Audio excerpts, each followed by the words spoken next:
Black Creative Intelligence presenta. Estamos viviendo la disrupción más grande de la historia de la humanidad, una en donde la creatividad y el desarrollo tecnológico son el centro de una revolución que lo cambiará todo, y tú la estás liderando. Bienvenidos a esta ruptura del espacio-tiempo llamada Creative Talks Podcast. Creatividad, innovación, diseño, negocios y futuros. Con Fernanda Rocha y John Black. Un podcast de Black Creative Intelligence presentado por Blackbot, Black School y Blackpool. Creative Talks Podcast. Hola, ¿qué tal? ¿Cómo están? Bienvenidos a Creative Talks Podcast, el podcast donde hablamos de creatividad, innovación, diseño, negocios y futuros.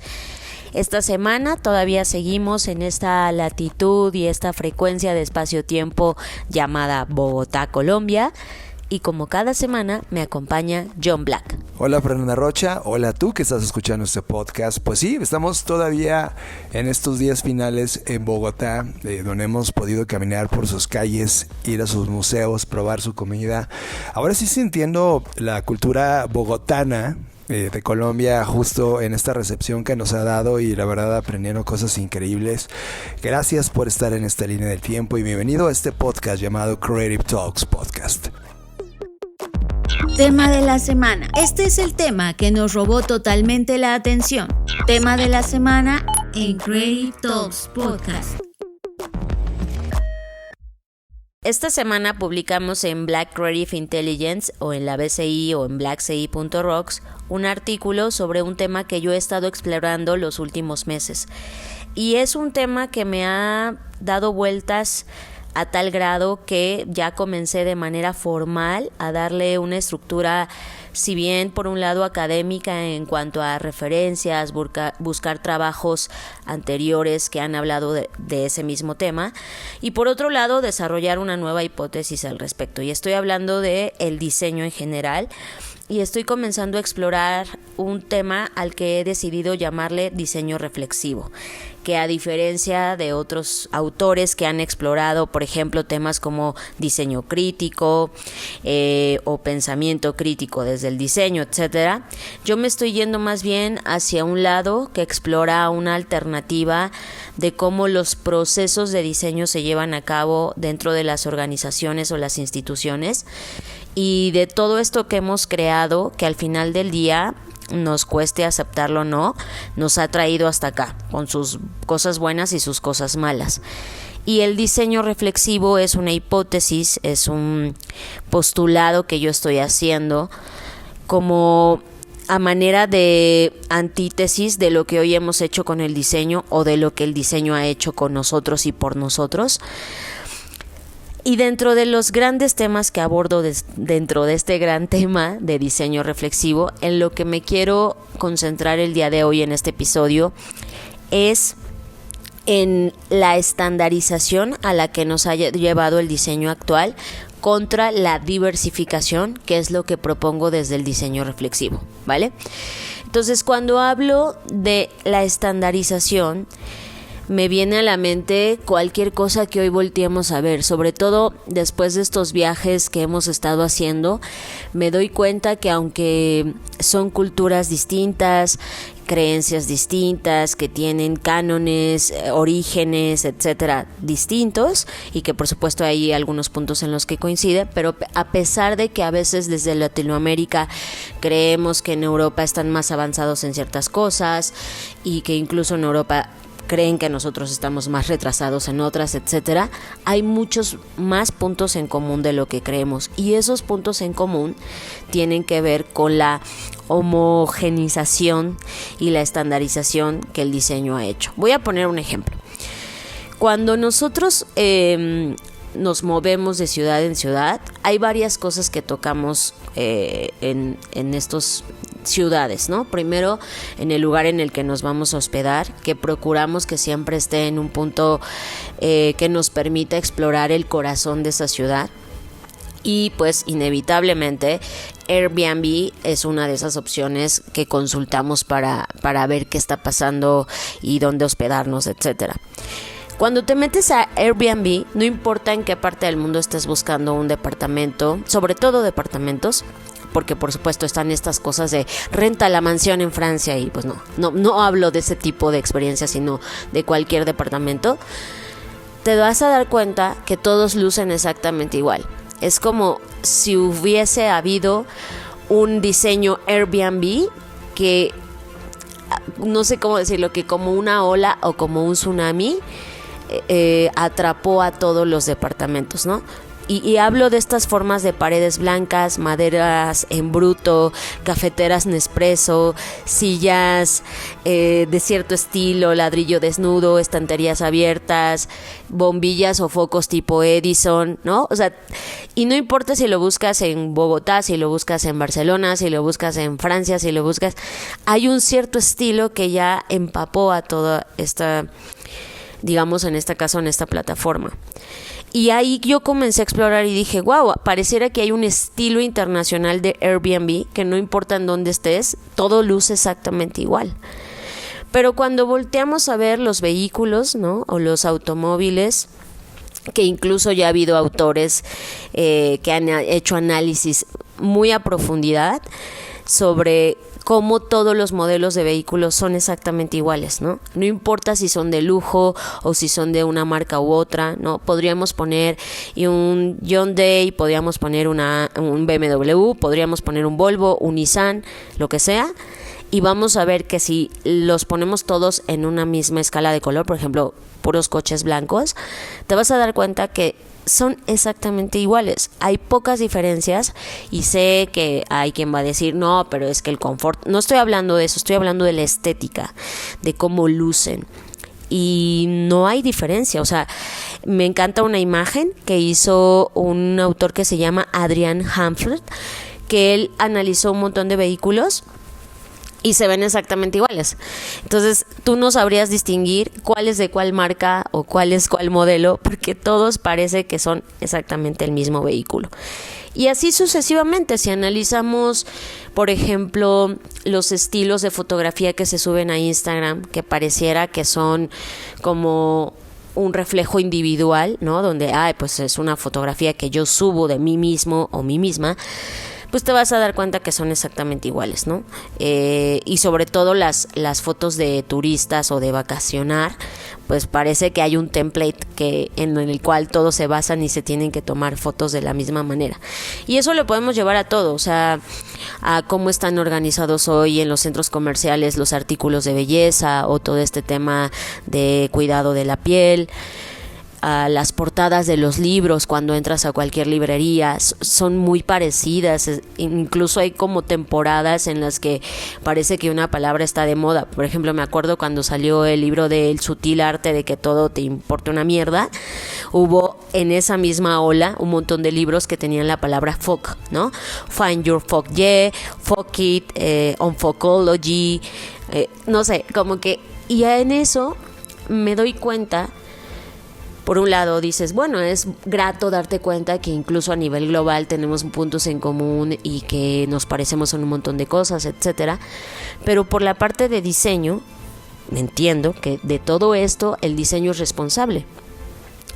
Y el diseño va moldeando a la sociedad en muchos sentidos, por lo cual eso me ha hecho reflexionar que el principal artefacto de la revolución industrial no fue la máquina de vapor o ninguna de las máquinas que estaban en su momento en apogeo, sino la industrialización de la narrativa, que se ha ido sofisticando. Y eso creo que es riesgoso, porque al final del día lo rico de una sociedad o de un conjunto de un algo, ya sea personas, cosas, etcétera, es la diferencia que hay y la peculiaridad que hay entre esos objetos o entre esas personas. Y el enriquecimiento es la diversidad de eso. Por lo tanto, por eso es muy importante para mí en este concepto que estoy poniendo en la mesa de diseño reflexivo, el cuestionarnos si queremos seguir propagando y haciendo que todo luzca exactamente igual. Porque al lucir exactamente igual, y si esto ya lo llevamos al diseño digital, por ejemplo, incluso hay chistes, ¿no? De cómo es que los sitios de aplicaciones o los sitios de conseguir leads o personas interesadas lucen exactamente igual. Hay plantillas de sitios web, y si tú te metes a el sitio web de una agencia o de otra agencia o de una marca con otra marca, son exactamente iguales. Todo está comenzando a lucir tan igual que el riesgo de esto es que estamos perdiendo nuestra singularidad, y al perder nuestra singularidad y al parecernos a todo lo que hay allá afuera, no solamente estamos perdiendo eso, sino también estamos dejando de ser diversos, y al dejar de ser diversos estamos dejando de tolerar la diferencia, y al dejar de tolerar la diferencia estamos promoviendo más y más discursos de odio que terminan en polarizaciones y en conflictos que se salen simplemente de, todos tenemos autos iguales, ¿no? O sea, el problema se va agravando de tal manera que hoy tenemos esta situación que pareciera que en cualquier momento va a estallar algo. Y ese sentimiento de pareciera que en cualquier momento va a estallar algo, me tocó sentirlo en todos los países en los que ahora estuvimos, no importa si era Europa, era como ese sentimiento de, hace falta un chispazo para que esto explote en cualquier sentido.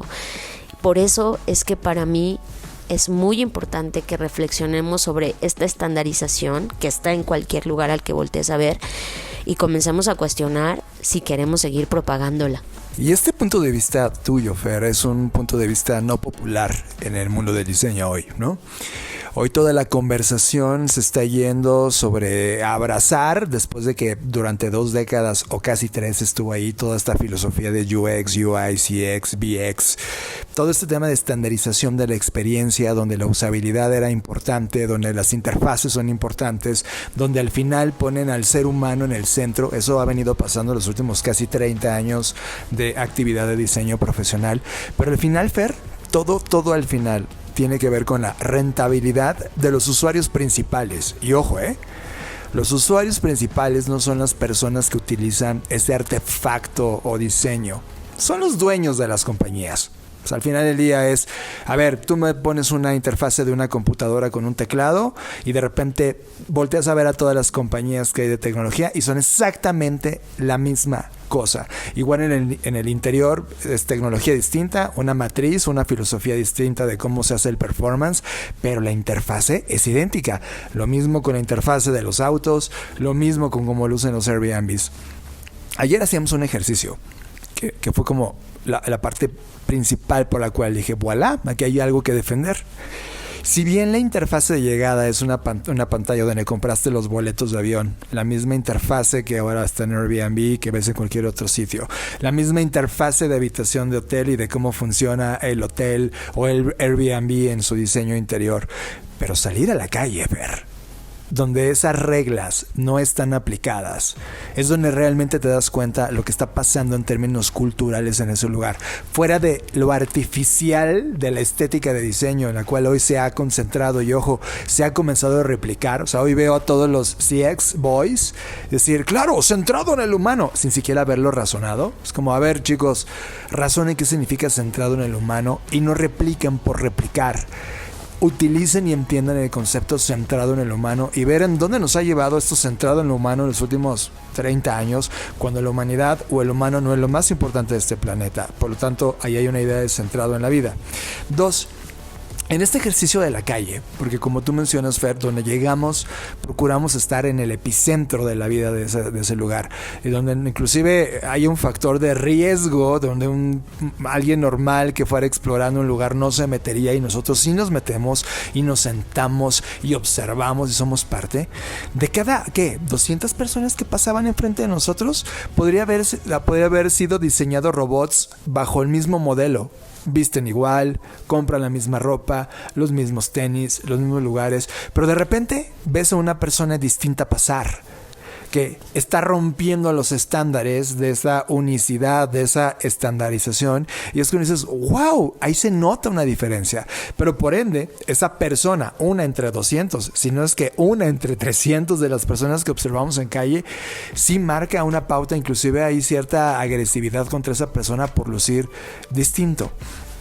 Cuando tú me platicaste por primera vez sobre esta postura que tenías de diseño, sobre, a ver, dejemos de hacer las cosas bajo el estándar de qué es el diseño para todos, porque termina siendo la misma experiencia en todos lados, y hacer una pausa y entonces hacer estas preguntas, me pareció fundamental, porque tal pareciera que los últimos 20 o 30 años de práctica de diseño, todos nos hemos concentrado, seducido, hipnotizado a lo que el cliente número uno, llamado el que te paga, te está ordenando que quiere ver. Y entonces construimos alrededor de eso prácticas y pensamientos y modelos de diseño que justificaban el cómo hacerlo funcional y rentable. Pero hoy necesitamos entender mucho más profundo. Y es ahí donde tú comenzaste este planteamiento, Fer. Es que al final del día tocas algo sumamente importante. El caos y el desorden que hay en las calles, ¿no? Que tú podrías decir, ay, pero ¿cómo es que se cruzan en este lugar donde no se deberían cruzar, ¿no? O ¿por qué es que hacen cosas que no deberían hacer? O ¿por qué cualquier cosa que la gente hace de maneras extrañas y aleatorias? Siento que eso es algo muy valioso, que no hemos sabido entender, que no hemos sabido observar y que queremos estandarizar. Me refiero a que esa aleatoriedad es la que al final del día nos hace ser humanos, ¿no? Y ahora que están tan en boga los temas de inteligencia artificial y la automatización y todo esto, digo, claro, en una sociedad que ya está estandarizada, es bien fácil llegar a implementar un algoritmo o una inteligencia artificial que reemplace todo eso, dado que no hay nada aleatorio, no hay nada fuera de esa estandarización. Por lo tanto, es muy sencillo, y voy a decir una palabra muy fuerte, pero es real, manipular y controlar esa sociedad que ya está estandarizada, que simplemente le agregas una nueva capa a esa estandarización, un nuevo nivel en ese juego de estandarización. Y creo que eso es a mí lo que me parece preocupante, ¿no?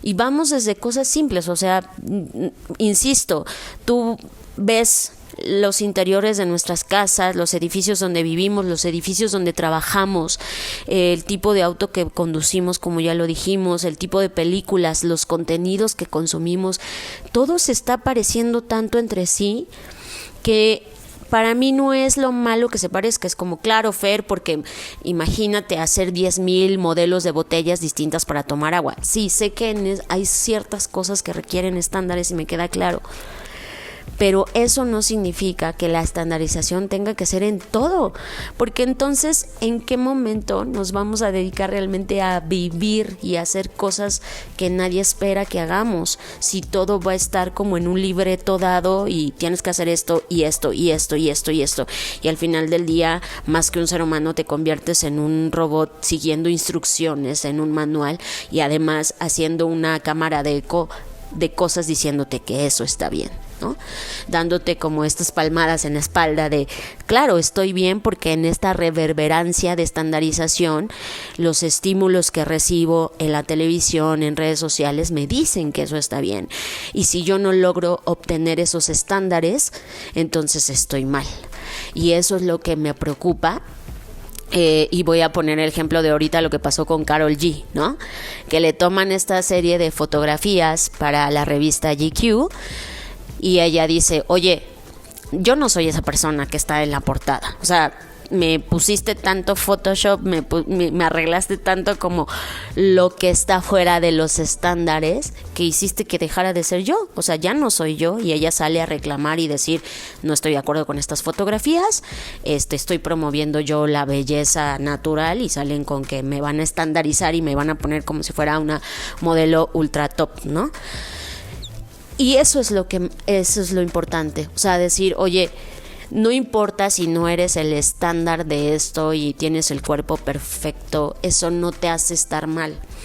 Y creo que hoy muchos de los problemas, ya yéndome a otros extremos y otros puntos de salud mental, por ejemplo, tienen que ver con esta estandarización, con, oye, es que no entro en el canon de lo que significa en este estándar estar bien, por lo tanto salgo de ese espectro, entonces tengo un padecimiento o tengo un trastorno, como hoy se le conoce, que valga la pena mencionar que esta nueva también estandarización de la nomenclatura de las enfermedades mentales no la pusieron los médicos en favor de los seres humanos, lo pusieron en favor de los estándares de la farmacología, ¿no? Entonces ahí te das cuenta que los estándares nunca los dicta el ser humano, por más que nos mintamos a nosotros mismos diciendo estamos diseñando centrado en el humano. Sí, pero ¿en cuál humano? Claro, el humano dueño del negocio que te pidió el diseño, lo cual hace que todo esto se convierta en un término que encontré que habló Nathan Schneider, que se llama feudalismo implícito. El diseño ha venido promoviendo este feudalismo implícito, donde, mira, los diseñadores al final del día, en la práctica del día a día, no son gente mala. O sea, yo no veo a un diseñador diciendo, vamos a jodernos a la humanidad. Te lo juro que no. Pero sí es un ser humano que no ha venido en la práctica de diseño cuestionándose si eso está bien. Más bien está cuidando su chamba. Y todo este excesivo momento donde la estandarización, la productividad, la rentabilidad son la base del diseño hoy, y lo hemos visto a lo largo de la historia, pero o sea, esto no es únicamente llevado al mundo contemporáneo donde estamos viviendo. En el pasado era exactamente igual, solo que ahora hay una manera de poder entender hacia dónde nos está llevando y qué nos está convirtiendo en sociedad. Al final, el diseño de estándares nos lleva a un momento cuantificable, predecible, manejable e influenciable, como tú lo mencionaste. Y la gran pregunta que estamos ahora mismo, porque estamos evidentemente hablando de diseño, evidentemente jugando con el tema del poder que tiene el diseño, porque el diseño nos ha llevado el día de hoy hasta este tipo de sociedad donde estamos parados, y tiene también que ver con diseño de gobernanza, diseño de artefactos. Todo tipo de diseños provienen de estas mentes como nosotros diseñadores. La pregunta es, ¿vamos a seguir replicando el modelo centrado en el cliente llamado dueño de la compañía, o empezamos a llevarlo a otro nivel y plantear preguntas más interesantes que nos ayuden a resolver esto que tenemos hoy y que nos lleven a la humanidad a otro nivel donde no estamos hoy y estamos realmente padeciendo este feudalismo implícito del diseño, convirtiéndonos en zombies estandarizados, haciendo lo que nos diseñaron que teníamos que hacer, usando lo que diseñaron que teníamos que usar, diciendo lo que diseñaron que teníamos que decir y pensando lo que diseñaron que teníamos que pensar, Fer. Y es ahí donde entra esta antítesis o esta contratendencia, ¿no? Que es la diversificación, en donde cuando tú diseñas cualquier artefacto o cualquier herramienta, necesitas agregar esta capa de diversificación, en donde debes pensar, ese ser al que llamamos usuario, que ya de entrada ahí es donde está mal el proceso de estandarización, porque al final del día siempre el usuario va a ser un muñequito, y digo muñequito porque quienes han hecho ejercicio de diseño siempre dibujan, ¿no? a una persona que es un estándar, es un muñequito que no existe en la vida real, existe en nuestra mente y existe en el laboratorio en donde estás diseñando, en donde es un ser humano que tiene tal edad y se comporta de tal manera y hace esto y hace aquello. Claro, nos sirve para nosotros justificar que la chamba de diseño que estamos haciendo está basada en una investigación real, cosa que tampoco pasa la mayoría de las veces. Y al dibujar o trazar este muñequito que solo funciona muy bien en el laboratorio y no haber estado en la calle con él, subiéndote al transporte público con él, yendo a trabajar con ese ser humano, cuestionándole si realmente eso que estás diseñando le sirve o no, te pierdes de la diversificación, porque solo estás diseñando para el imaginario que crees que es ese ser humano, no para realmente una gama amplia de seres humanos. Y sé que es a veces muy costoso y muy difícil decir, oye, pero yo estoy diseñando un zapato, no puedo diseñar 80 modelos de zapato para 80 perfiles diferentes. Bueno, pues esa es la hipótesis que yo estoy poniendo en la mesa. No espero que diseñes de un solo tajo los 80 pares, pero al menos diseñas 2. Y entonces ahí comienzas a romper el esquema de estandarización, ¿no? Que si lo pensamos, muchas marcas ya lo han hecho. No sé si de manera consciente o no, pero han empezado a diseñar para otras personas, ¿no? Por ejemplo, en el reporte de tendencias, lo que veíamos de ciertas marcas de moda diseñando para personas que han perdido algún miembro del cuerpo, y decir claro, porque nunca te pones a pensar que eso que tú estás diseñando, pues sí funciona muy bien para ese estándar de ser humano que tiene 2 piernas, 2 brazos y actúa perfectamente y entre comillas normal, pero no piensas que una persona que perdió una pierna pues no va a poder usar un pantalón como lo usa un ser humano que no. Entonces creo que ya se comienza a como emerger este tipo de cosas, pero necesitamos cada vez más, o sea, porque al final del día en esa diversificación nos estamos perdiendo y nos estamos dejando de no sé, como de incluir a nosotros mismos.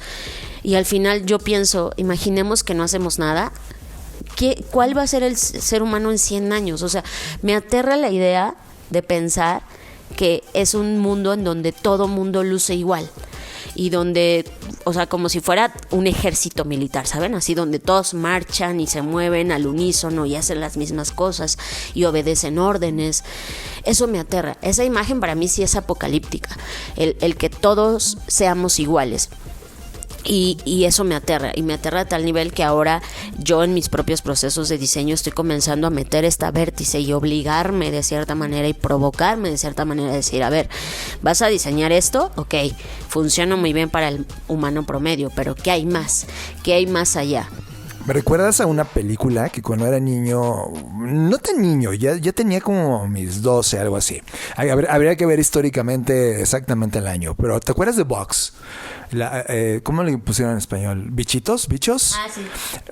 O era hormigas, no me acuerdo, una es Ants o Box, una de esos dos, pero eran unas hormigas que estaban bailando como la Macarena. ¿Ants?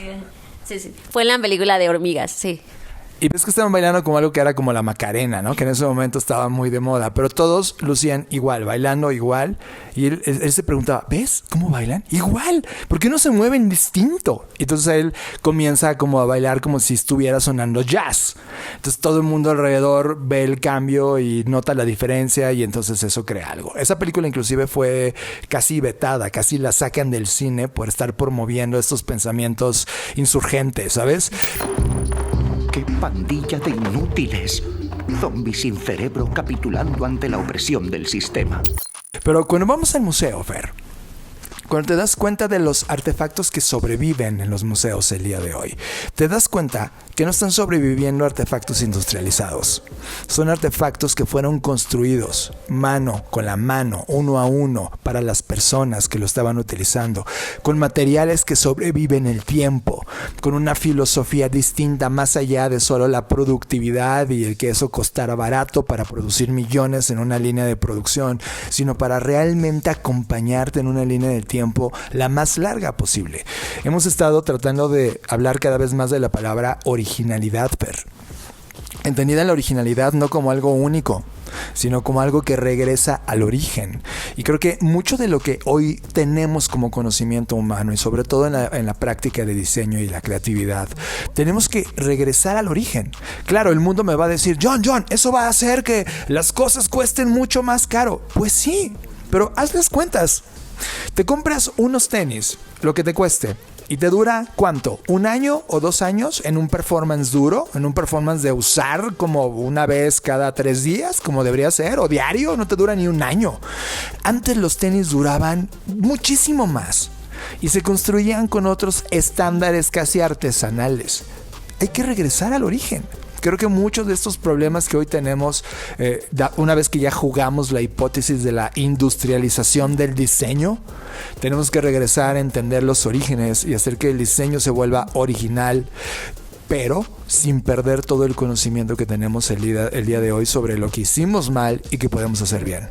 Y que incluso ya algunos países que en términos de diseño han avanzado a velocidades distintas por sus contextos distintos, están comenzando incluso a tocar conceptos como el volverse wild de nuevo, ¿no? Volverse salvaje, volverse silvestre de nuevo y recuperar incluso ciertas zonas en donde pues el diseño del ser humano ha invadido y ahora es como, a ver, vamos a regresarlo. Por ejemplo, un monocultivo y volver a dejar que la tierra se recupere y que vuelvan a ser pues los árboles o las plantas o como la fauna y la flora que había originalmente en ese lugar. Claro, sé que esto, y me queda claro, no lo vamos a poder hacer, 1, ni de la noche a la mañana, 2, ni en todos los países, 3, ni todos tenemos esa posibilidad, me queda muy claro eso. Lo que veo acá es un tema de autocrítica como diseñadores. Y yo sé que me van a decir, pero es que en mi trabajo yo tengo que seguir esto y si no, pues me van a correr. Eso creo que todos lo hemos vivido y sí, en el trabajo, en la chamba, a veces hay que hacer cosas que uno no quiere hacer y como tú decías, no es que uno sea malo y diga, jajaja, voy a dominar al mundo, sino qué es lo que hay que hacer mientras tanto, ¿no?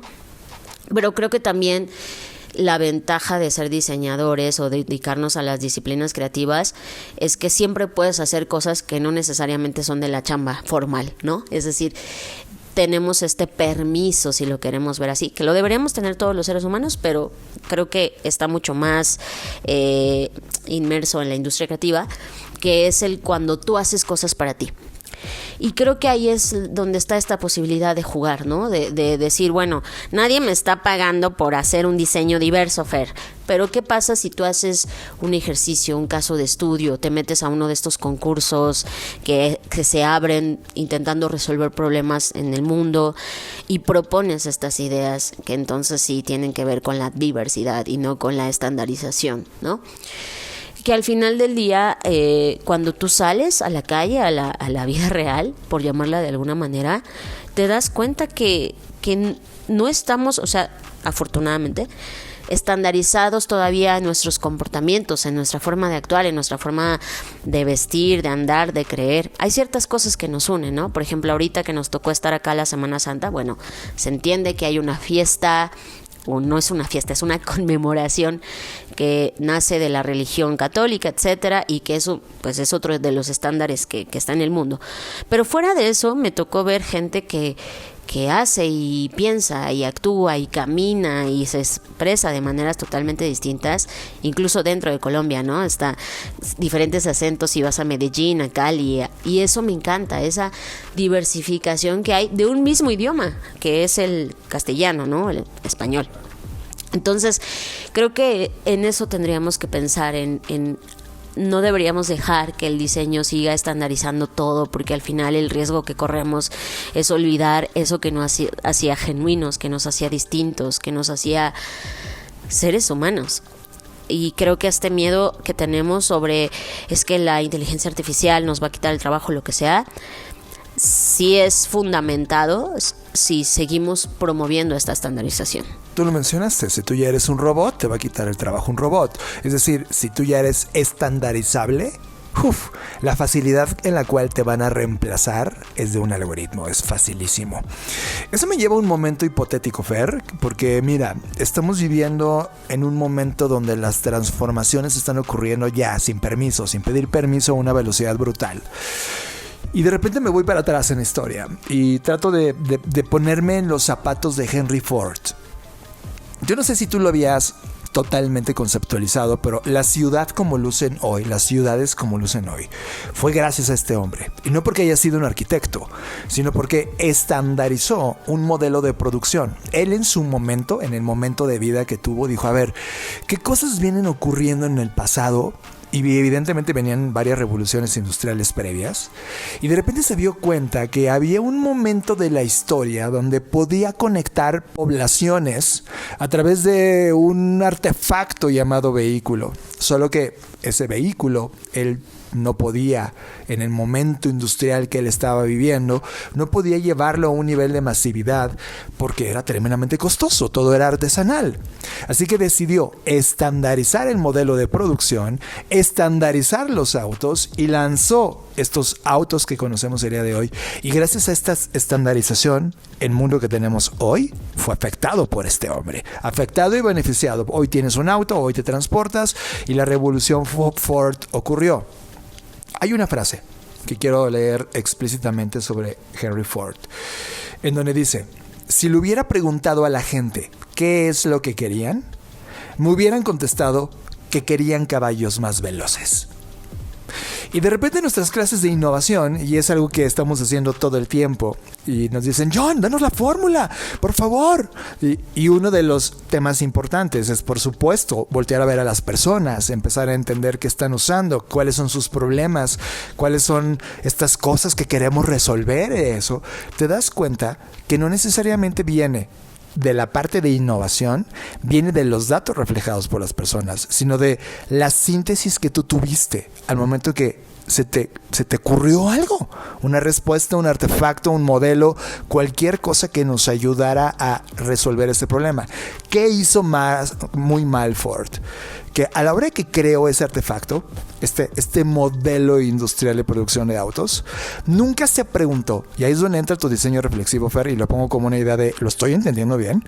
Ahí nunca se preguntó lo que ese artefacto le iba a ocasionar a ese ser humano. Ciertamente creó un artefacto que lo llevaba a mayor velocidad, con mayor eficiencia que un caballo. Y la incorporación cultural del auto en la calle, o sea, había gente que salían los primeros autos con banderas para desviar los caballos de la calle. O sea, te puedes imaginar que había gente en caballos y que los primeros coches competían contra los caballos, y para provocar, más bien evitar estos accidentes, tenía que haber alguien afuera con banderas diciendo, vete para la izquierda, para no chocar. Ford debió haberse cuestionado en este diseño reflexivo esos escenarios que iba a provocar en el cortísimo plazo, en el mediano plazo y en el largo plazo.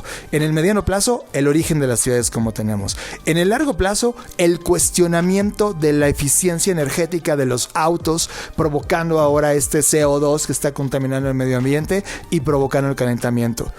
Preguntas que pudieron haberse evitado o haberse comenzado a corregir desde el momento inicial del diseño en su primer prototipo, gracias al diseño reflexivo. Exacto, y estás tocando un punto crucial que seguramente iremos explorando a profundidad en otros episodios, pero el diseño actual, al menos el pensamiento de diseño actual, diseño estratégico, etcétera, está basado en una concepción estándar que es resolver un problema.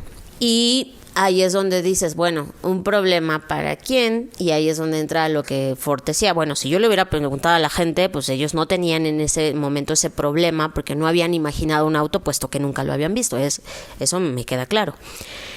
Pero si desde mi perspectiva, si solo nos enfocamos en resolver un problema, es la verdad súper condescendiente, en el sentido de, pues claro, siempre vas a resolver el problema que es un problema para ti. Y en este caso, él no resolvió un problema para darle al ser humano un mejor vehículo, una mejor forma de movilidad o de transportarse. Él resolvió ese problema porque era la forma en la que su compañía iba a lograr sobrevivir los siguientes años, ¿no? O sea, otra vez. Entonces, el tema de resolver un problema se vuelve un poco truculento, un poco falso, porque al final del día resuelves problemas que sabes que son rentables para ti, ¿no? Por eso, para mí, y en este responder de tu hipótesis que estás poniendo en la mesa, es más importante hacer preguntas que resolver problemas. Porque cuando te haces preguntas, entonces tienes la capacidad de, antes de perturbar el sistema de alguna manera, observar cómo se comporta. Y a partir de esa observación, detonar y definir nuevas preguntas como estas que estás planteando, ¿no? Si yo iba a diseñar el vehículo, una pregunta pertinente hubiese sido cómo esto va a cambiar el comportamiento de los seres humanos, cómo esto va a cambiar el diseño de los lugares, de los territorios en los que están estos seres humanos, etcétera, etcétera, etcétera. Pero eso es algo que no ocurre usualmente en el diseño. Entonces, para mí es no solamente la apelación a la diversificación versus la estandarización, sino también en la génesis priorizar no la definición ni la resolución de problemas, el problem solving o el diseño que está centrado en un problema, sino en las preguntas, centrado en las preguntas, detonar nuevas preguntas para que, insisto, antes de perturbar el sistema, observamos cómo se comporta y a partir de esa observación establecemos una serie de preguntas que posiblemente muchas de esas no vamos a poderlas resolver inmediatamente, pero que al ser planteadas puedes anticipar posibles soluciones. Que es mucho de lo que hablamos en el episodio pasado, Fer, que la crítica que hacemos a OpenAI es que ciertamente lanzaron un artefacto, así como Ford lanzó su artefacto, ellos lanzaron su artefacto llamado AI y sin haberse cuestionado lo que eso iba a implicar para el resto de los humanos en la línea del tiempo, a corto, mediano y largo. Y evidentemente personas como nosotros que sabemos el efecto de esta cosa que arrojaron al agua y las olas que provocó, las ondas, y estamos empezando a llevar a un tema de perspectiva esas ondas, estamos absolutamente críticos y siendo cuidadosos con el manejo de esta tecnología, que es exactamente esto. No tuvo ni la más mínima idea de diseño reflexivo, no tuvo el mínimo cuidado de haberse cuestionado, y lo que él dijo, pues lo voy a descubrir en el camino. O sea, él está cuestionando, y prácticamente todas las compañías en este planeta, al no tener conocimiento sobre el diseño reflexivo, pues están como creyendo en su habilidad de reaccionar, aunque todo lo que hayan diseñado haya sido momentáneamente bueno, y de repente enfrentar todo lo que fue momentáneamente, luego sucesivamente malo, y ellos con su capacidad de reaccionar, siempre y cuando, evidentemente, sea negocio resolverlo, porque si no, solo se retiran y se van y dejan a la humanidad en el problema ahí. Sí, porque además, ¿sabes qué? Al hacer este tipo de cosas o no hacerlas, también estamos subestimándonos como seres humanos y estamos creyendo que el sistema, cualquiera que este sea, como está, no va a tener la capacidad de evolucionar. ¿A qué me refiero? La mayoría de las veces la postura del diseñador es de conquistador, ¿no? Es de, a ver, estamos en una zona donde casi no hay trabajo, bueno, vamos a poner una empresa, una industria, una cosa para generar empleo. Sí, pero acabas con el negocio local, acabas con los pequeños negocios que desde tu perspectiva no cumplen con los estándares de lo que sería una economía saludable. Y de repente estás subestimando al sistema y estás subestimando la sabiduría del propio sistema. A mí algo que me parece genial es este desorden ordenado que hay en las calles, este caos, que ya también hemos dicho que el caos no es lo contrario al orden, sino es otra forma de orden.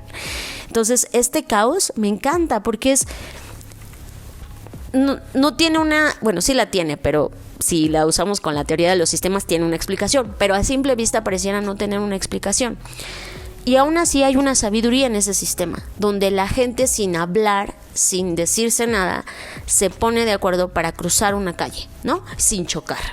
O sea, ese pequeño acto significa que el sistema tiene su propia inteligencia, su propia sabiduría, y que si tú no respetas y observas eso, estás subestimando al propio sistema y estás llegando a imponer una realidad o una solución a algo que quizás no sea un problema. Por eso para mí el tema del problema me causa mucho problema, porque no necesariamente es un problema, no necesariamente es algo que deba ser arreglado. Y creo que la postura, la mayoría de las veces del diseñador, y yo he estado ahí también, me incluyo, por supuesto, es una autocrítica también, es vamos a arreglar esto, y es, en primer lugar, ¿esto está mal? Y si sí, ¿por qué está mal? ¿O por qué nos parece que esto es un problema? Entonces, hay muchas cosas que explorar. Insisto, a lo largo de los siguientes episodios vamos a ir metiéndonos más y más en esta hipótesis del diseño reflexivo, porque también hay otros puntos que abordar. Por ejemplo, todo el diseño o las herramientas hoy de diseño están hechas para validar nuestras hipótesis, y yo digo que no hay que validarlas, sino que hay que provocar vacilaciones en lugar de validaciones. Ya lo hablaremos en los siguientes episodios, pero para concluir esta primera parte yo quiero dejarlos con esta idea en la mesa, porque además al estar yo inicialmente gestando este concepto y obviamente ya llenándome de referencias, insisto, del trabajo que otros autores han hecho, también me gustaría saber la opinión de las personas, ¿no? O sea, tú como diseñador, ¿qué opinas de esto, del diseño reflexivo? ¿Qué opinas de ir a favor de la diversificación versus la estandarización? ¿Y cómo te enfrentas tú en el día a día a esto, ¿no? Porque también yo cometería el mismo error al pensar que yo voy a cambiar la forma en la que diseña el mundo si no tomo en cuenta estas reflexiones colectivas que al final del día enriquecerán o no este concepto. Estás escuchando Creative Talks Podcast con Fernanda Rocha y John Black.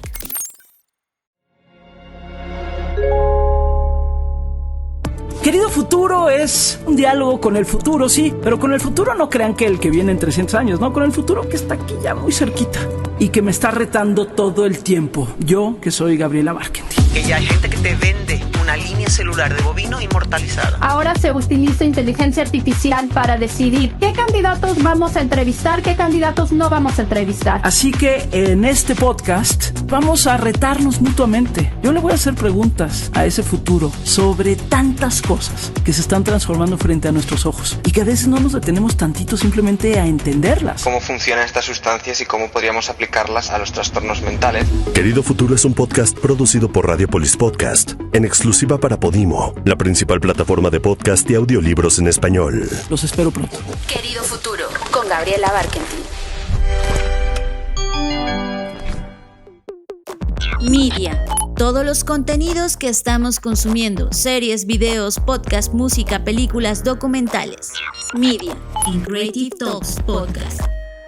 Fer, y este tema está conectado con un contenido que estamos comenzando a ver, vamos apenas en el episodio 3, pero es lo suficientemente importante como para ya llevarlo a este podcast. Se llama Extrapolaciones, una serie que comenzó a partir de marzo en Apple TV Plus, que es una plataforma que, no sé, los que no están suscritos, la verdad es que está atravesando un momento interesante. Lleva, yo creo que desde marzo, o sea, ha venido creciendo en títulos originales y los contenidos que están ocurriendo en ese lugar son realmente bestiales.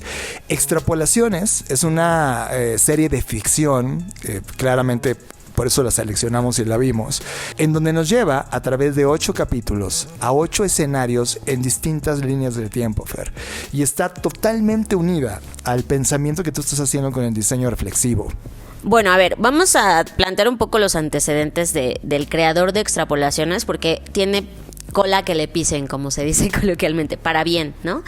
El creador de esta serie, o el director y productor ejecutivo, es el mismo que hizo la de Contagio, la película, que después se volvió una locura porque la gente dijo, ay, es que predijo el COVID, ¿te acuerdas? Como, ok, bueno, por eso decía, él ya trae como esta historia construida en las narrativas de que tiene este tino, por decirle de alguna manera, pero yo siento que no, más que tener tino y todo esto, es una persona pues que cuando hace su chamba de crear un contenido, pues se reúne con personas que saben de este tipo de cosas y esta no fue la excepción. Para hacer la serie de Extrapolaciones, pues se sentó con un grupo de personas científicos e información fidedigna que al hacerlo, digamos que continuarlo en una línea de tiempo, por eso Extrapolaciones, al extrapolar la información y decir, a ver, si no hacemos nada, si no nos detenemos a reflexionar, y aquí es donde se conecta con el tema del diseño reflexivo, si seguimos en estos estándares y si seguimos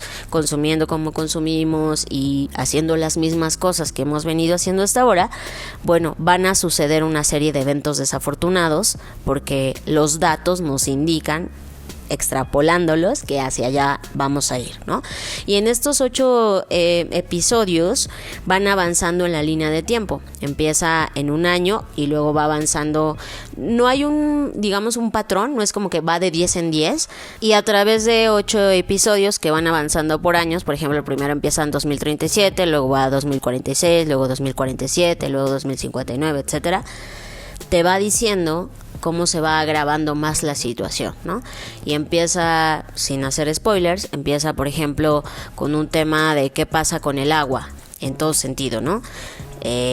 Obviamente cada vez hay lluvias más fuertes porque hay una desestabilización del sistema por el cambio climático, desaparecen especies, pero el patrón que notamos en los capítulos que llevamos hasta ahora es que existe un tomador de decisiones, un diseñador de algo, que al final del día decide resolver el problema, y lo pongo entre comillas, y al final no lo resuelve, solamente le pone un curita a algo que se va haciendo más complejo y que quienes van pagando las consecuencias son esos usuarios para los cuales él asegura haber diseñado esa solución, ¿no? Es que es exactamente lo que está pasando ahora. Entonces, lo triste de esto, ¿no? Y lo reflexivo de esta situación o de esta serie es que te das cuenta que sí, son datos que ya nos han dicho los científicos el año pasado que salieron a decir, oigan, ya basta, tenemos que hacer algo. Pues en la serie pasa exactamente lo mismo, ¿no? Seguimos haciendo caso omiso a estos datos. Obviamente muchos de ellos ya nos sobrepasan. El incremento de temperaturas ya ocurrió, o sea, tal cual como nos había dicho. Y esa diferencia de 1 grado, pues es todo en la existencia de este planeta. La razón de por qué la tomamos, Fer, es porque a mí este tipo de series ya no me parecen unas series de ciencia ficción, sino como su nombre lo pone, extrapolaciones de lo que va a ocurrir. Sé que este tipo de herramientas no están diseñadas para predecir. Sin embargo, nos están dando un escenario altísimamente probable de lo que vamos a estar viviendo. Y lo que vemos no es la decadencia de la humanidad de la noche a la mañana, sino una gradualidad en el estilo de vida obligado por las cosas que están ocurriendo. La más importante o impactante de todas son los incendios, por ejemplo. El cielo ya no es azul, el cielo es naranja, provocado por estos incendios y por el fuego y por el humo que hace que las ciudades cercanas se vean color naranja. Ese episodio de Ciudades Naranjas ya lo vimos en California, cuando en San Francisco los últimos 2 o 3 años de manera consecutiva han enfrentado esos veranos naranjas, y de hecho nacen nuevas enfermedades a partir de ahí y nuevos problemas, por ejemplo cardíacos, de personas que ya tienen un problema de corazón provocado por el calentamiento global y la temperatura del cuerpo humano, que hace trabajar al corazón por encima del promedio, lo cual hace que ocurra un mal funcionamiento, y las nuevas generaciones ya nacen con ese mal funcionamiento de verano. Es impresionante lo que hacen en términos científicos. Esta serie no es una serie Robocop, no es una serie Terminator. O sea, no vas a ver a la sociedad en su alto más grado de tecnificación, no vas a ver estas ciudades blancas y puras. Vas a ver la realidad del mundo. Creo que es una serie, al menos la primera que he visto en toda mi vida sobre temas de ficción, que está llevándonos a un hiperrealismo de cómo va a ser. O sea, cómo vamos a envejecer con estos problemas. Y una de las cosas, y ojo, estamos grabando este podcast en Bogotá, Colombia, y Colombia nos ha estado hable en términos de, oigan, volteen a ver lo que está pasando. Tú y yo, Fer, hemos discutido muchas veces sobre qué va a pasar con el calentamiento global, y cuando hacemos esta división de arriba del Ecuador y por debajo del Ecuador, hoy esta civilización en la que estamos parados prácticamente ha construido todo su pensamiento industrial y de tecnología arriba del Ecuador. Es decir, es el polo norte, las ciudades que están por encima del Ecuador, las que hoy tienen la riqueza del mundo.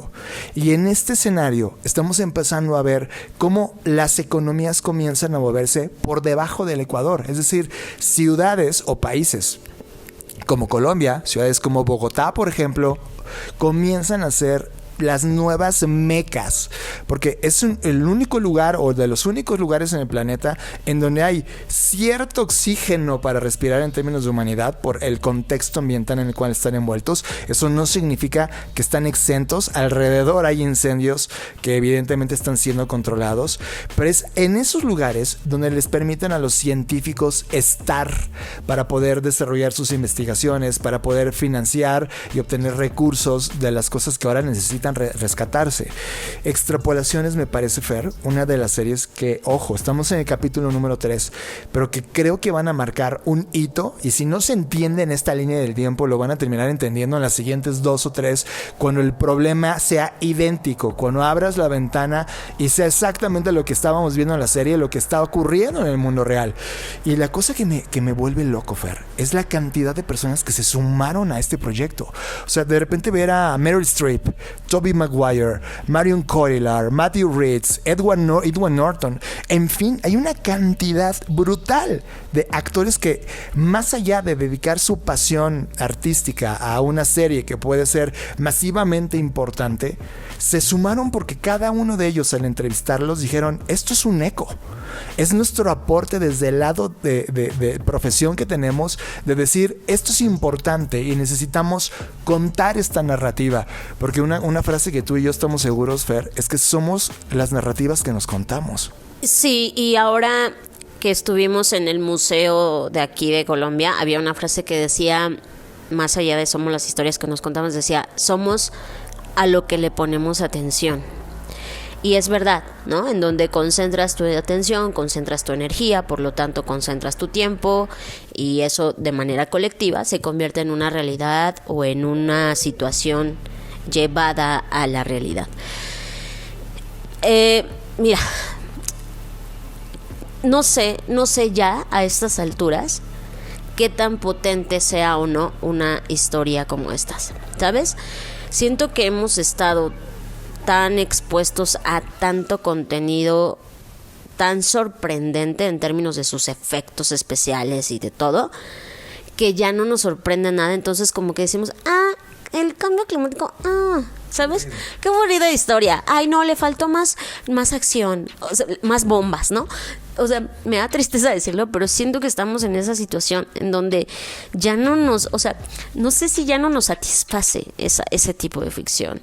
El problema es que esto no es 100% ficción, como ya lo dijimos, son datos llevados a una narrativa, sí, pero que son datos que están en papers y en documentos especializados, revistas científicas que han dicho las posibilidades y probabilidades que hay de que ciertos fenómenos y eventos ocurran.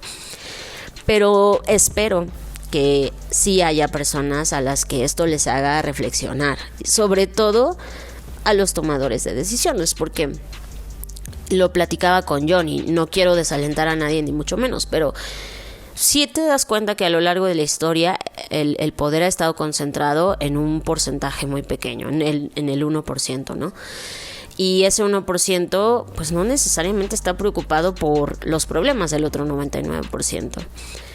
Y al no estar preocupado por esos problemas, sino por sus propios intereses, pues lo único que ha pasado es que la historia se ha repetido y se ha repetido y se ha repetido. Y creo que hoy está pasando eso también, ¿no? En este escándalo, que no sé por qué no se ha vuelto un hiperescándalo de la vacuna y descubrir que uno de los laboratorios más importantes del mundo está detrás de la creación del virus que más ha estragos causado en nuestra era. O sea, me parece increíble que nadie estemos haciendo nada y no nos haya escandalizado. Claro, lo entiendo, porque hay otros 100,000 problemas por los cuales escandalizarse, ¿no?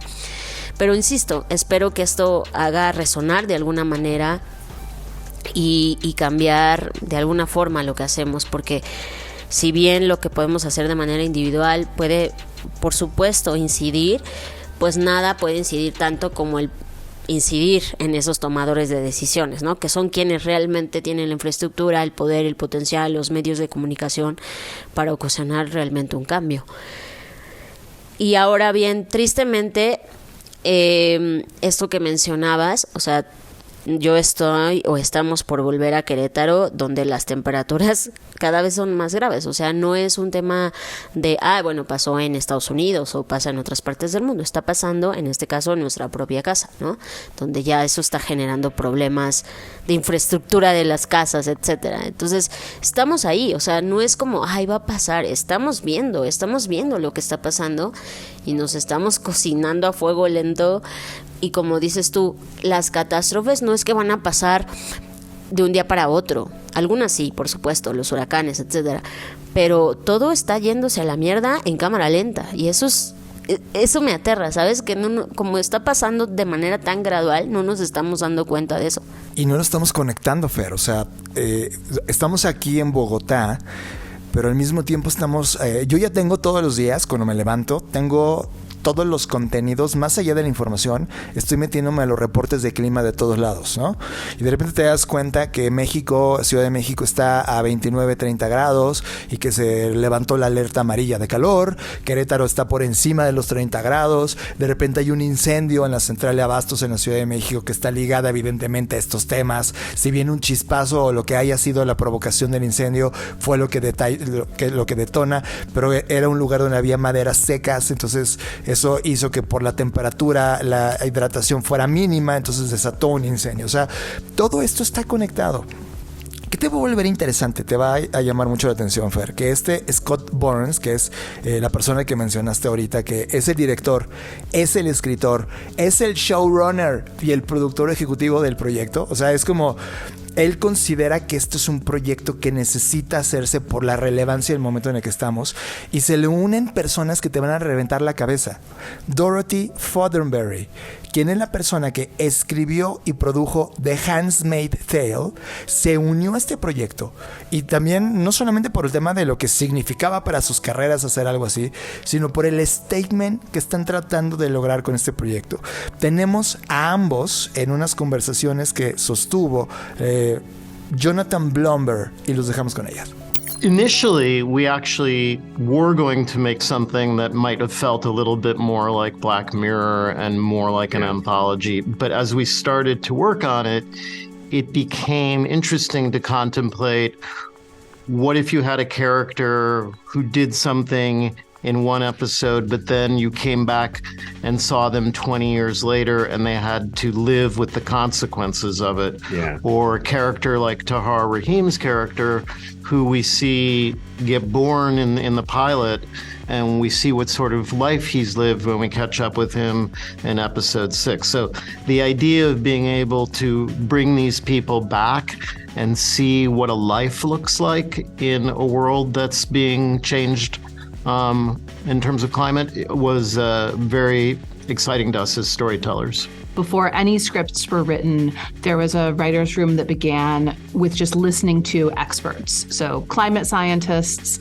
climate journalists, activists, people who study technology, all of them describing what is currently happening, that we are currently living through, the climate change that is already taking place around us, and then their predictions for what would happen in the future if we continued on current trends. So the premise we wanted to start with was, what if we extrapolate forward in a world where our behavior stays as it is? You know, all these potential predictions based on speaking to experts about what were likely events along the way. And then we thought about, okay, now what are the human stories? Who are the people? Who do they love? What do they want out of life? What are their relationships, their hopes and dreams? And where do they live in this timeline of extrapolated events? It's very easy for a human being to push things off. And it also depends on where you are socioeconomically. If you are struggling to put food on the table, your event horizon is tonight at dinner time. If you're someone with more affluence, it may be, getting your children into college. And we wanted to create a sort of starting line for the show that was far enough in the future that it would allow people to entertain some of the big global changes that we contemplate in the show, but not so far in the future that they could say, oh, that's not my world, that's not happening. Because, as you know, the things in the pilot, like fires and glaciers, and extreme heat, they're already happening. Yo creo que este tipo de contenidos, John, y con esto voy a cerrar, más allá de que los críticos de cine deberían estar criticando esto, porque he leído sus reseñas y, ay no, qué mala actuación. No, güey, no importa si actuó bien o mal, no se trata de la actuación, ponte a criticar otras series, no esta, ¿sabes? Creo que esta serie la debería estar criticando los científicos, el clima, no sé, o sea, ¿sabes? O sea, no es una serie que se deba criticar por la actuación esplendorosa o no que tengan los actores, sino por las posibilidades que esto significa para la humanidad. Entonces, no le hagan caso a Rotten Tomatoes o estos, porque no es una serie para ver la calidad histriónica o la producción de una serie. Es una serie para reflexionar sobre lo que estamos haciendo en nuestra vida, que es la pinche supervivencia, o sea, ¿no? Así que dejen de criticarla, críticos de cine, pónganse, hay millones de contenidos más que pueden criticar. Creo que esto es algo que nos debe, más que incitar a la crítica de la actuación de las personas involucradas, a incitar a hacer algo, porque neta se está yendo a la mierda todo esto. Qué bueno que lo traes, Fer, porque voy a sacar una intimidad. El día de ayer caminamos más de 25 kilómetros a pie. O sea, fue un maratón. Y la razón de por qué lo caminamos es porque queríamos vivir las calles de Bogotá. Es algo que teníamos pendiente. Y yo casi puedo decirte que estuvimos por encima de los 30 y tantos kilómetros si contamos lo entre las calles, más lo que recorrimos de museos, más todo lo que hicimos. Solo contabilizamos la caminata que el reloj le puedes poner de, oye, vamos a caminar, y contabilizó como los momentos largos, pero nunca las pausas. En esa caminata, Fernanda iba con unos ojos de filosofía y con una crisis existencial. La crisis existencial es: ¿qué chingados vale la pena de todo esto? ¿Cuál es el sentido y el punto de todo esto? Porque tienen que saberlo. Semanalmente sentarnos a grabar este podcast, más dirigir la compañía que tenemos, más crear los contenidos y reportes de tendencias, más participar en muchos proyectos que ahorita les vamos a decir, otro que se llama Querido Futuro, que además nos quita o abonamos muchísimo tiempo para que esos contenidos se vuelvan democratizables, más todo lo que hacemos, que en realidad conversamos con personas, participamos con cámaras, participamos en conferencias, vamos y damos talleres, muchos de ellos gratuitos, otras conferencias gratuitas, etcétera, para sensibilizar al maldito mundo, a los humanos, de que hay una posibilidad de cambio si enfrentamos creativamente esto, si podemos entender el poder del diseño y llevarlo a un punto correcto para cambiarlo. Y no cambia, y no les interesa. De repente esa caminata se vuelve dolorosa, Fer. Vi en tu cara un rictus de dolor, un ricto de fuck, todo este esfuerzo. Y de repente te das cuenta que en paralelo hay otro esfuerzo, como esta serie de extrapolaciones que están desde su punto de vista, desde su área de creatividad, generando un contenido para seguir aumentando la conversación. ¿Cuál es la conclusión, Fer? ¿Qué es lo que después de esta caminata tienes respecto a lo importante en este mundo? No, pues si tuviera la respuesta ya no estaría haciendo podcast, ya no estaría haciendo nada.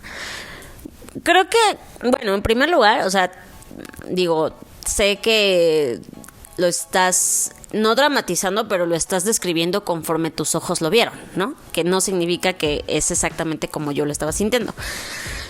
Y está bien, porque este mundo está hecho de la percepción y la construcción de quien lo vive también. Bueno, primero que nada deben saber que esto es algo que me ocurre usualmente, o sea... sé que igual casi no hablamos de esto y a lo mejor mucha gente estaría interesada en ahondar en esa parte de nuestras vidas, pero sí mi vida, y no necesariamente desde Blackpod, antes de esto, desde que tengo uso de razón, mi vida ha sido un vaivén y un roller coaster de un día siento como de wow, todo está yendo increíble, y otro día siento exactamente lo opuesto. Ahora, tienes razón, el estar expuesta a toda esta información y a los proyectos y a los clientes y a las compañías y meterme al interior y darme cuenta de qué están hechas realmente y encontrar las vísceras de lo que a veces superficialmente puedes apreciar y después te das cuenta de que esto está asqueroso, pues obviamente te rompe el corazón, ¿no? Es como, yo pensé que era distinto, yo pensé que iba a cambiar, yo pensé bla, bla, bla. Pero creo que al final eso es vivir, o sea, no necesitamos pretender que todo va a estar perfecto o que tú siempre te vas a sentir con el mismo ímpetu, el mismo ánimo, el mismo ganas de estar aquí. Creo que al final estoy leyendo, paralelamente a todo lo que estoy leyendo ahora, estoy leyendo un libro de cómo escribir mejor. Y hay una frase en ese libro, que no me la sé de memoria, pero la voy a parafrasear, que es que escribir es mucho simplemente escribir. Sé que esto es como que obvio, pero es, pues, a diferencia de lo que muchas personas, no, pues para escribir, paso 1, haz esto, paso 2, ¿no? Y el autor de este libro dice, mira, escribir es escribir. O sea, escribir es ponerte a escribir y luego leerte y decir, wow, qué vergüenza esto que escribí, y corregirlo, o decir, wow, esto que escribí está increíble, y seguir adelante y seguir escribiendo y seguir leyendo y seguir escribiendo y así sucesivamente. Creo que la vida es eso también, o sea, vivir es vivir, no es como que manual 1 para vivir, ¿no? Es vivir, y hay días que vives y te va increíble y te sientes súper increíble, y hay días que vives y dices esto se está yendo al carajo, y tratas de encontrar respuestas de cuál es tu labor en ese apocalipsis o cuál es tu labor en ese paraíso, dependiendo cómo lo veas, en qué día y qué perspectiva tengas. Entonces la respuesta no la tengo, pero lo que sí tengo, o la respuesta que me doy a mí misma para lograr sortear estos momentos de crisis, es vivir. O sea, crear es crear. La creatividad no solo viene de lo mágico y musical que es el mundo, la creatividad también viene del dolor, de los lugares podridos, ¿no? O sea, la creatividad viene de todos lados, entonces lo acepto como tal, lo tomo y digo, ok, un día estaba en Barcelona, otro día estoy en Bogotá, otro día estoy acá. Soy una persona que tiene ciertos privilegios en medio de un caos donde hay otras personas que no lograron sobrevivir la pandemia, por ejemplo. Entonces, en esa ínfima significancia de mi propia existencia, me doy cuenta de lo afortunada que soy y entonces pienso cómo puedo utilizar este tiempo para pensar más y estar más presente en esta realidad, aunque a veces sea doloroso. Y por eso estoy enamorado de Fernanda Rocha. Porque para llegar a esa conclusión maravillosa, en el camino ocurrieron 1000 ideas. Voy a tirar una que te va a parecer una locura. Oye, John, ¿por qué no creamos una lloradería? ¿Qué? Una lloradería. Es como un bar donde te puedes ir a sentar, a llorar, sin que nadie te juzgue. Y que cuando termines te puedes reincorporar de nuevo al mundo. Una lloradería. Y dije, wow. Wow. Yo en conclusión quiero dejarte algo que abrazo para poder seguir caminando y seguir creando, e inclusive con mayor intensidad. Esto que estamos haciendo, eso que tú estás haciendo, inclusive sin hacer nada, eso ya es hacer. Estamos dejando las ideas, los modelos, las hipótesis, la filosofía, los experimentos, las bases para el futuro. Porque ellos, los humanos, los seres vivos que van a estar en ese futuro, van a estar tan desesperados y van a necesitar ideas para poder actuar emergentemente.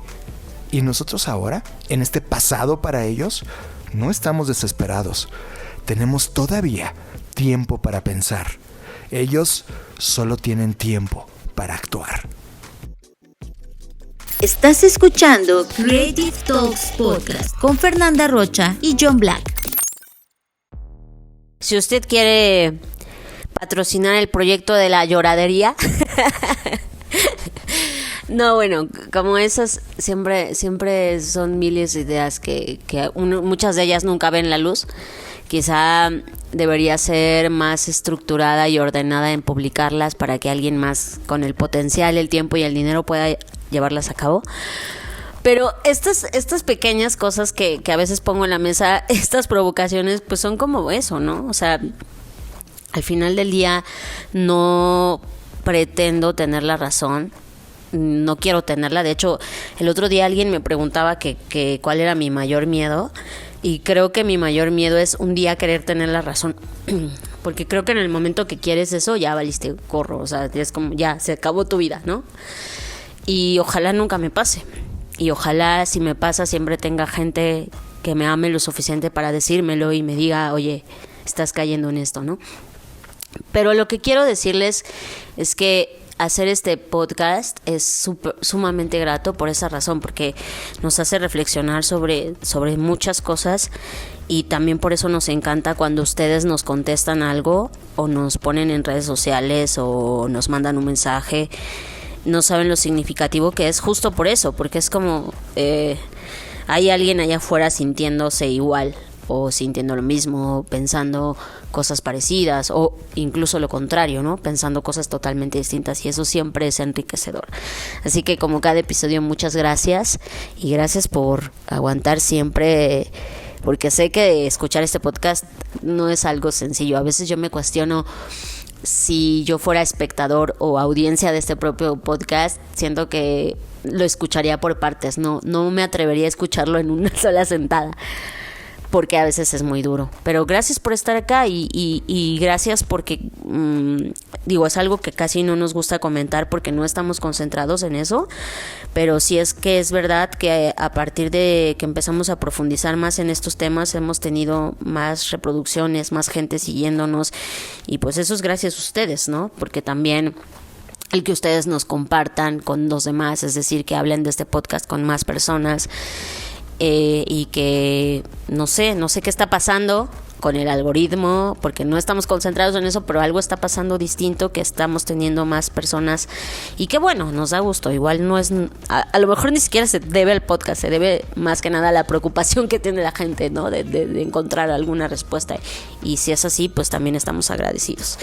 Nos vemos en el siguiente episodio y ya está. Nada más que argumentar. Yo soy John Black, gracias por estar acá.